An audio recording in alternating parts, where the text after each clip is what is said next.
Hey, man, I just tell the truth. Come on, man. And they don't like that. So I actually wrote a more thorough analysis of this, and I really want to read it to you guys, okay? I wrote it this morning. So, okay, let's go ahead and go into this, right? Oh. So, the ceasefire was a U.S. political move to enhance Trump's legacy and pursue a Nobel Peace Prize, not a genuine effort to resolve the conflict. Trump, like Musk and other brash yet successful figures, seeks validation despite his tough persona. This temporary ceasefire won't end the 40-year conflict. Why did this happen? Israel and Iran were inflicting heavy damage on each other, as I just showed you guys in the video. Iran's military and strategic sites were severely hit, while Israel's major cities, Tel Aviv and Haifa, faced significant destruction, disrupting trade, and public trust in Israeli government. Guys, this is important for you guys to know as well. Don't forget, guys, that Israel was created on the basis that it's the only safe place for the Jewish people, okay? So for Israel to be getting bombed and destroyed, guess what that's not good for? That's not good for press when you want to get people to come to your country, okay? The Israelis have been caught several times conducting false flags in Arab countries to get Jews to say, yo, flee this Arab country. They don't want you here.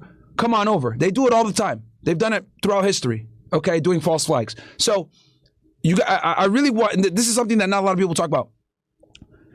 Israel, right, is heavily dependent upon foreigners going there. I'm going to say that again for y'all. Israel is heavily dependent upon people going there for birthright so that they can serve in the IDF and eventually becoming Israeli citizens. This is why if you're Jewish, you get a passport pretty much no questions asked, okay? They want to increase the population. So one of the ways that they get people to come is they take them on these birthright trips, okay? And these birthright trips, guys, which are funded by organizations like George Soros, etc., right? A lot of these, foundations, these Jewish foundations fund these birthright trips. And the purpose of these birthright trips, guys, okay, is to get people that might be American, French, Canadian, all different parts of the world, right? The goal is to get them on these birthright trips, get them to like Israel. They have like a whole itinerary plan for them. They go there, they meet other people that are, Jewish from different countries. Get them to bond. They're there for a year. They're there for a couple weeks, and then they get a strong development to Israel. And then some of them decide, I want to move here. I like it here, right? So that whole business model, because it is a business model, by the way, and I haven't seen anyone talk about this. That business model is contingent upon doing what? Selling the idea of safety. You understand, guys? This is very important. Why do you guys think the Cookie Monster event is so heavily used? Never again. This is our only homeland. We need to stick together, etc. Okay? That is all very important for getting people to come on these birthright trips and then eventually getting them to either commit to living in Israel part-time or living there full-time. Okay? It's a small country, guys. They got like 10 million people, 8 to 10 million people, right? And they're trying to obviously expand. Why do you think that the IDF service is mandatory, right? So these are all very important things that you guys need to understand. I haven't really seen many other analysts talk about this or people that are analyzing the situation. I'm kind of looking at this from a more thorough perspective of all the different reasons, okay? So let's read that one more time. Iran's military and strategic sites were heavily hit, while Israel's major cities, Tel Aviv and Haifa, faced significant destruction, disrupting trade and public trust in the Israeli government. You guys know we saw Haifa oil refineries get blown up, etc. And then we also know that there was a press ban, on the attacks that were going on in Israel. Now, the Israeli government says, oh, we don't want you putting it out so that Iranian intelligence doesn't get the coordinates and so that they can do more precise hits. Because if you're sitting there and you're a journalist and you take a picture or a video of the damage, well, guess what? Iran can look at that video, know where it's hit, and then see the damage and then be able to correct the coordinates for the next missile wave. Does that make sense, chat? So that's why they don't want people taking pictures of video, even though people did it anyway, right? So it's a two-pronged situation. Then on top of that, obviously, public trust in the Israeli government to make them think that they can defend themselves. Very important that you guys understand this, that a lot of people in Israel are expatriates. They rely heavily upon expatriates, so they need to make them feel safe. That is the whole purpose of Israel, chat, okay? That is the whole purpose. A Jewish state where they are safe. So that's very important to the Israeli government.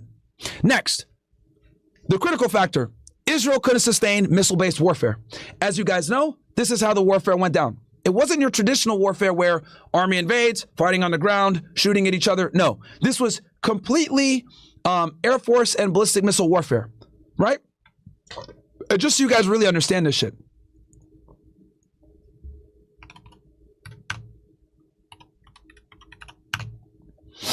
Right? So we go on a map here.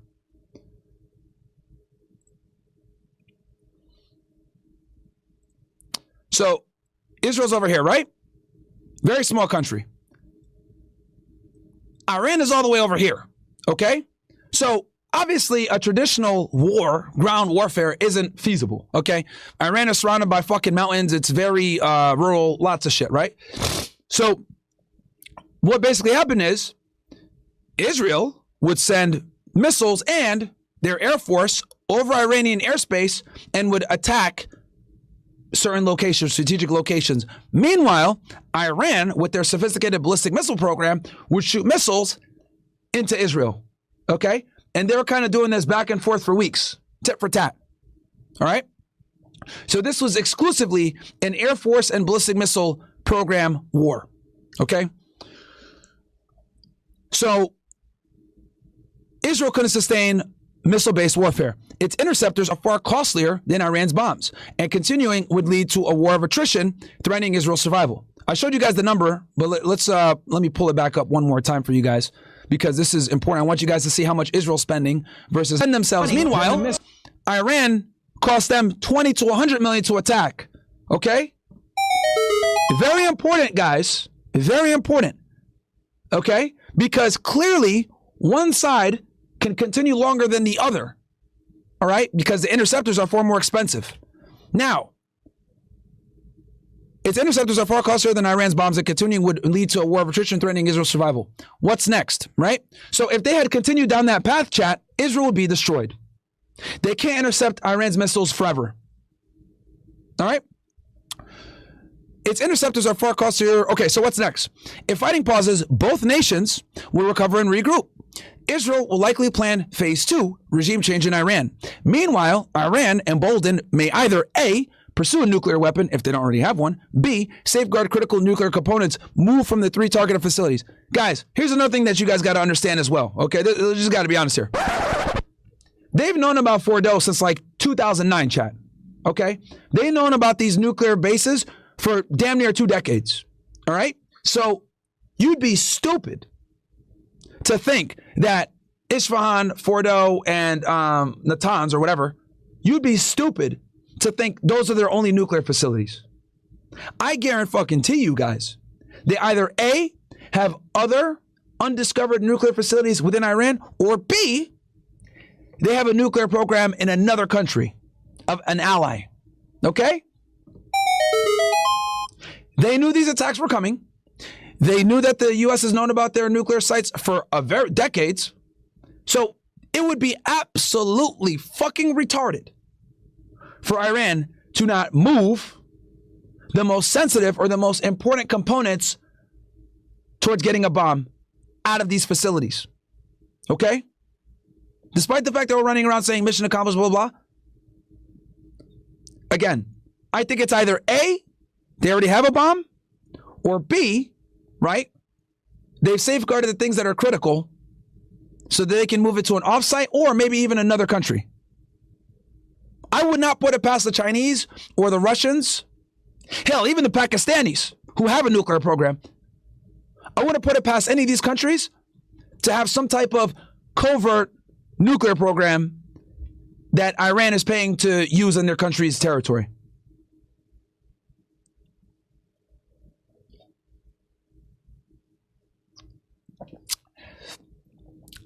These facilities have been known for decades, blah, blah, blah. And then Israel believes neutralizing Iran's nuclear capabilities is vital for regime change. The key question, how Israel pursued this without U.S. support? So the regime change, guys, is what Israel wants. But we know that the regime change is going to need boots on the ground. You ain't going to get no fucking regime change by just bombing sites. You're going to need to get the regime out. Because, guys, make no mistake about it, now they're 100% going to build a nuclear bomb. 100% going to build one now. You want to know why? because they know that if they don't have the nuclear bomb, they're going to attack them again. And it is the only way to keep Israel at bay. It's the only way. You're going to keep the enemy at bay? You must have a nuclear weapon. All right? So they're going to 100% work towards one now. And most importantly, okay, let's assume they did destroy everything. That's why this whole do they have nukes or not is irrelevant. Whenever I have this discussion with people, it's kind of irrelevant. Because what really matters is they have the capability, they have mastered the cycle, the enrichment cycle. They have centrifuges. They know how to enrich uranium, but they also know how to utilize plutonium, right? That you can use centrifuges for uranium and or nuclear reactors for plutonium. They know how to do both. So it's irrelevant whether we destroyed their program or not. They can rebuild it back up. They got thousands of scientists all across the country. It's a big country. And they build a lot of their own shit. Their drones, their missiles, it's all self-made, chat. You know, they basically have like a military industrial complex within their own country and make their own shit. A lot of countries use their drones. Like Russia, for example, they use those drones. So they have very advanced military capability, very advanced scientists, and the advanced ballistic missile program, because they've been preparing for this war for decades, guys, right? So, like I said before, I don't think that Israel knew their capability, and they kind of underestimated them and thought that the Iron Dome, the sling, they thought that those would be more effective, and they weren't. And not only did they find out that they're not as effective and that Iran can hit them anyway, they also found out that it's extremely expensive to put up a defense against Iran's nuclear system. A ballistic missile program. So they had to conduct a ceasefire too. Don't let the Israelis sit there and be like, yeah, they want to give up. No, bro. They would not be, if the war had continued the way it was, that mode of warfare, they would have lost. 100%. 100%. Right? And don't forget, Israel isn't like Iran. They're not used to getting hit by bombs. Iran is. Okay? Iran's used to getting bombed all the time. Them, on the other hand, not used to getting bombed. Tel Aviv and Haifa cannot sustain the same level of damage that a Tehran or other places across Iran have sustained over decades. So they had to end this fucking conflict to some degree with a ceasefire. They had to. For Israel's own good. I've told you guys this before, I'll tell you guys again. Israel doesn't end ceasefires. Excuse me. They don't conduct ceasefires or end conflicts if they're winning. They just don't. Okay? They have a burn all ships mentality. They only pull out when they know that they can't continue what they're doing. And to be honest with y'all, I think overall, if I'm going to be all the way 1 million, this was a failure. Absolute fucking failure. Okay?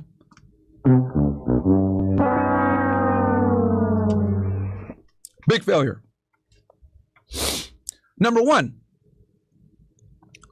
whether they have a nuclear program or not, you did not stop it.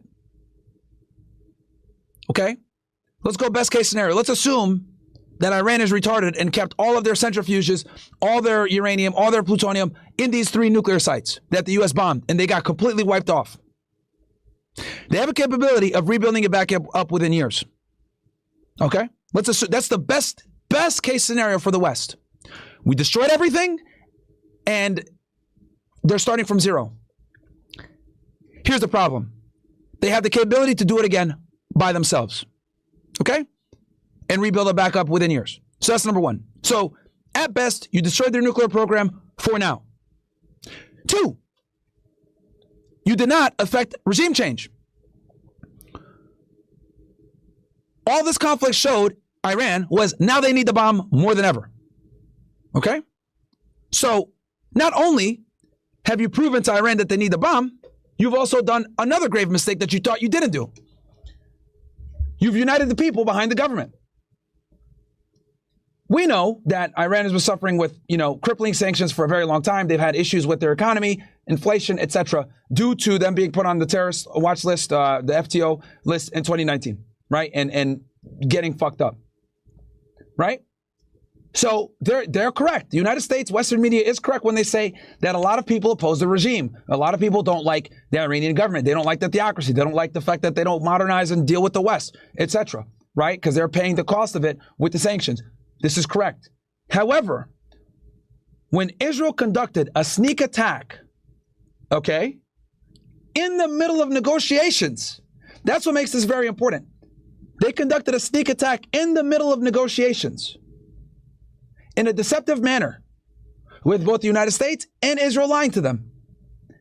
That, my friends, united both parties. That united both the critics of the regime and members of the regime. The reformists, okay, the liberal Iranians that want to do diplomacy with the United States, and the conservatives had this problem for years, where the reformists wanted to do business and they would advise against Iran retaliating to Israel provocation. Meanwhile, the conservatives said, we can't trust the West. We must rely on ourselves. This attack by Israel, what it did was, it confirmed what the conservatives have been saying for a very long time. And finally, both parties came together and said, we must go ahead and defend ourselves. So united the country. So that backfired because Israel and the United States were praying for a color revolution. Why do you guys think the fucking Shah was all over Fox News and CNN and American media telling the people, you need to rise up. You need to rise up. You guys think that's a fucking coincidence? Anybody that's watching the news, the former Shah, okay, who basically got fucking kicked out of his country, the son of the Shah, he has been nonstop on TV all across the place, pushing propaganda saying you need to rise up and overtake the government. They're weak. You need to overthrow this regime. We need to bring Iran back to the pre-1979 Islamic Revolution. These guys are crazy theocrats. They don't give a shit about you, blah, blah. All fucking week, all the past 2 weeks during this conflict, he's been saying this shit all across Western media.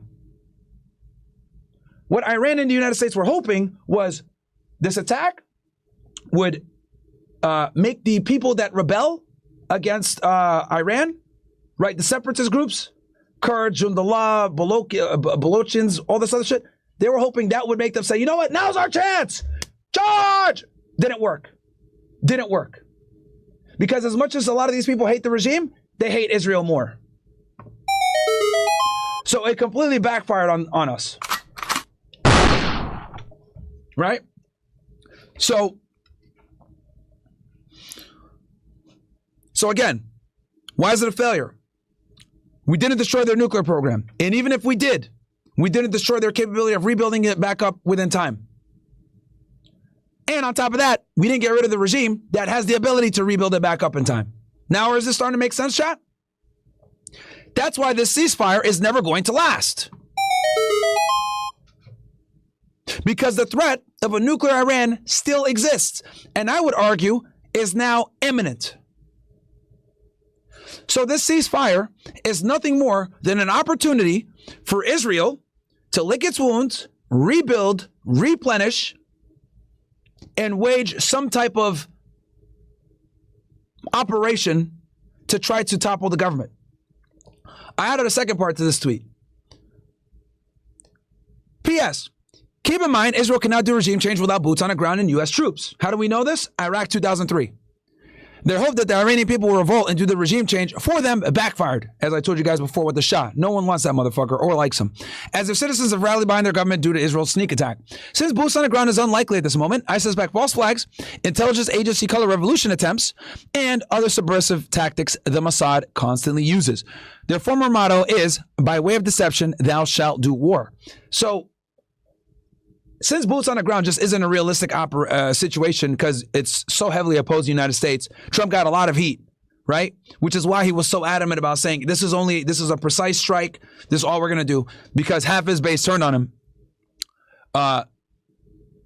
Israel's going to have to rely upon their intelligence apparatus, informants, in trying to get change from within versus an armed boots on the ground campaign that they quite frankly can't do on their own. And even if they had the United States to help them, we would need 200,000 to 300,000 soldiers, bare fucking minimum, and we would lose a lot of people. And the United States is simply not going to do that at this point, right? Outside of like a false flag attack happening in America, which that would change things, obviously. Okay, so that's my analysis on the situation, guys. I think this was a failure for the U.S. and for Iran, a W for Trump. Because Trump can now come in and say, I'm the peacemaker, right? And get his Nobel Peace Prize. But when it comes to the conflict in itself, in its entirety, this did not do anything at all. Didn't do anything. It was a very expensive and ridiculous campaign to telegraph U.S. strength, get Trump some credit, and slow down their nuclear program at best. At absolute best, slow down their nuclear program, assuming Iran was retarded and didn't save any of its centrifuges or critical infrastructure to enrich uranium, which I highly fucking doubt. Highly doubt. I guarantee you guys, they got a clandestine operation either somewhere else in Iran or with one of their allies, aka one of our adversaries. I would not put it past them to have a fucking lab somewhere in Russia or China or Pakistan or any of these other nuclear armed superpowers that do business with Iran. I would not be surprised whatsoever. Especially China. China gets a significant amount of its oil from Iran at a fucking dirt cheap price because of the sanctions. So countries like China have a vested interest in ensuring that Iran's regime stays in place. Okay? Anyway, guys, what do you think? You guys agree with my analysis? You guys disagree? Let me go ahead and do a poll here for you guys.